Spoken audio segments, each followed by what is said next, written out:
Iraanis puhkes paanika pärast seda, kui Teherani väljast tulnud teated viitasid, et Massoud Pezeshkian olevat saatnud kõrgeima juhi kabinetile tagasiastumiskirja, väites, et tema valitsus on tühjaks tehtud revolutsioonilise kaardiväega seotud kõva joone fraktsioonide poolt. Kriis puhkes ajal, kui Donald Trump viivitas Ameerika Ühendriikide ja Iraani vahelise lepingu allkirjastamisega ning nõudis esmaspäeval 1. juunil 2026 lepingu teksti karmimaid muudatusi. Washingtonis ei olnud Trump nõus andma Teheranile rahalist leevendust ilma selgete garantiideta tuumaprogrammi ja Hormuzi väina läbipääsu kohta. Teheranis on äsja valitud president surve all, komandöride ja fraktsioonide poolt, kes ei soovi võimu kaotada, mida revolutsioonikaardivägi püüab varjata. Miks Trump otsustaval hetkel kokkuleppe peatama pani? Kuidas Iraani režiim selgitab presidendile, kes väidab, et ta jäeti kõrvale? Ma räägin sulle sellest kõigest kohe. Kui sulle meeldib selline otsekohene ja aus sisu, siis kaalu tellimist, sest siin on iga päev selliseid videoid. Trump pani kokkuleppe ootele pärast kohtumist oma riikliku julgeolekumeeskonnaga reedel. Eelnõu oli juba mõlema poole esindajate poolt läbi räägitud, kuid läks uuesti ülevaatamisele, sest Valge Maja soovib rangemat sõnastust Iraani tuumakohustuste kohta. Põhinõue on lihtne. Teheran ei tohi kasutada vaherahu raha teenimiseks, sanktsioonide leevendamiseks ega jätta endale võimalust jätkata oma tuumaprojektiga. See muudatus tabas Iraani plaani südant. Revolutsioonikaardivägi on oma võimu üles ehitanud just turvalisuse, piiride, liitlasmilitside, sadamate, teede ja majanduse strateegiliste sektorite kontrollimisele. Kui diplomaatia ähvardab seda võimu kõigutada, püüavad komandörid pidurit tõmmata. Just selles õhkkonnas tekkis jutt, et Pezeshkian olevat saatnud tagasiastumiskirja. Rahvusvahelises meedias levinud info kohaselt kurtis ta, et keskseid otsuseid tehakse ilma tsiviilvalitsuseta, andes ruumi karmimatele fraktsioonidele revolutsioonikaardiväes. Massoud Pezeshkian asus ametlikult Iraani presidendiks 28. juulil 2024 pärast seda, kui ta võitis erakorralised valimised, mis kuulutati välja pärast Ebrahim Raisi surma. Ta on kardioloog, endine tervishoiuminister ja poliitik, keda peetakse Iraani süsteemis mõõdukaks. Presidendina püüab ta edendada rohkem välisdialoogi, teatud sotsiaalset avatust ja majanduslikku taastumist, kuid tema võim on piiratud, sest Iraani kõige olulisemad otsused langetab ülemjuht. Üks Iraani ametnik eitas tagasiastumist, kuid eitamine ei kõrvalda poliitilist kahju. Kriis ei sündinud ainult Teheranis, see kasvas, sest Donald Trump pajutas kõige tundlikumale kohale, rahalubaduse vastu. Valge Maja ei taha korrata viga, lastes miljarditel dollaritel vabalt liikuda. Hiljem avastati, et režiim kasutas seda hingetõmbeaega oma sõjamasina ümberkorraldamiseks. Viimastel päevadel on Ameerika väed alla tulistanud Iraani droone, mis ähvardasid kaubalaeva selle piirkonna lähedal. Selline provokatsioon kinnitas Washingtoni hinnangut. Iraan peab läbirääkimisi laua taga, kuid testib piire merel. Revolutsioonikaardivägi mõistab selle lõigu tähtsust. Hormuzi väina avamine ilma väljapressimiseta võtaks sõjaväeliselt tiivalt survevahendi. Nõustudes rikastatud uraani kontrollidega kaotab veel ühe trumbi. Tuumalaste läbirääkimistele minemine tugevama järelevalvega vähendab halli ala, mida režiim on aastaid kasutanud välise leevenduse taotlemiseks, säilitades samal ajal piirkondliku ähvarduse. Sellepärast näib Pezeshkian olevat surve all. Ta peab näitama Iraani rahvale, et suudab majandust parandada. Aga süsteemi relvastatud mehed ei taha loovutada tööriistu, mis toetavad nende mõjuvõimu.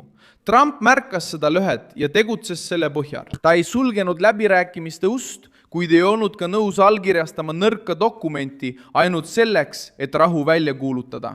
Ameerika meeskond soovib, et tekst välistaks ebamäärased tõlgendused, eriti tuumarelvade, uraanivarude, mereteede ja külmutatud raha osas. Valge Maja loogika on saada tagatised enne, kui režiimile midagi antakse. Kui Teheran soovib leevendust, peab ta tõestama, et ei püüa lihtsalt aega võita. Pezeshkianist sai selle ummikseisu nähtav nägu. Ta jõudis presidendiks lubades teatud avatud suhtumist ja püüdes vähendada isolatsiooni, kuid valitseb süsteemis, kus president ei otsusta üksi.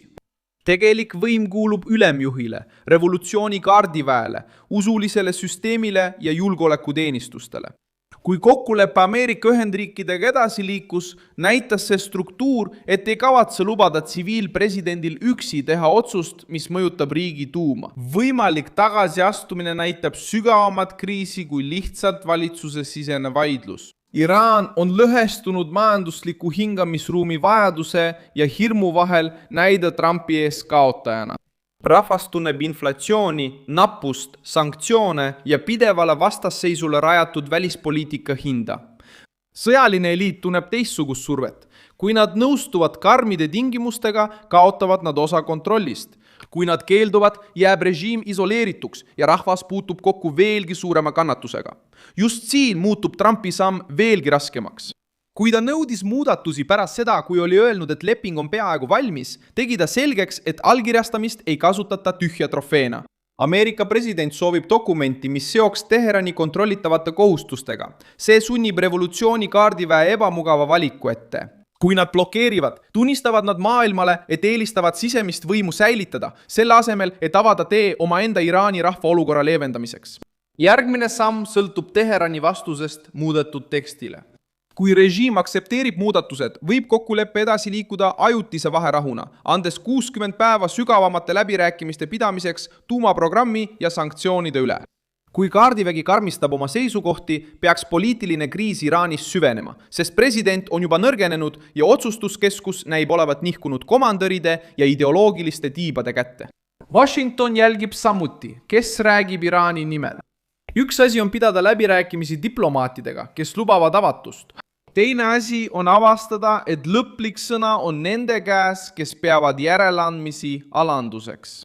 See kahtlus seletab Donald Trumpi ettevaatlikkust. Ta teab, et iga väikegi lünk tekstis võib hiljem muutuda lõksuks.